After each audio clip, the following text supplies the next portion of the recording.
করে একটি রেস্তোরাঁয় অস্বাস্থ্যকর ও নিম্নমানের খাবার খেয়ে অন্তত 40 জন অসুস্থ হওয়ার ঘটনায় ওই রেস্তোরাঁয় অভিযান চালিয়েছে ভ্রাম্যমাণ আদালত।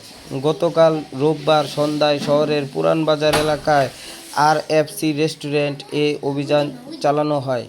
এ সময় নির্বাহী ম্যাজিস্ট্রেট ও ভ্রাম্যমাণ আদালতের বিচারক আল নাঈম শিকদার রেস্টুরেন্টটির অব্যবস্থাপনার প্রমাণ পাওয়ায় মালিক মোহাম্মদ রেজাউলের কাছে থেকে 1 লাখ টাকা জরিমানা আদায় করেন।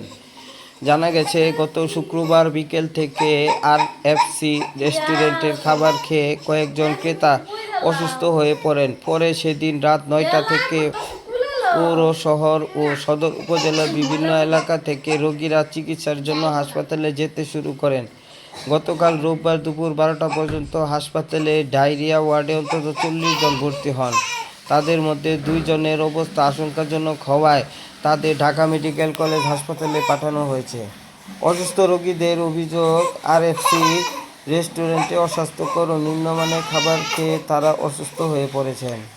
তারা এই ঘটনায় সুষ্ঠু বিচার দাবি করেছেন। নির্বাহী ম্যাজিস্ট্রেট ও ভ্রাম্যমাণ আদালতের বিচারক আল মঈন শিকদার বলেন, রেস্টুরেন্টটির খাবার খেয়ে অসুস্থ হওয়ার ঘটনায় আমরা অভিযান করি।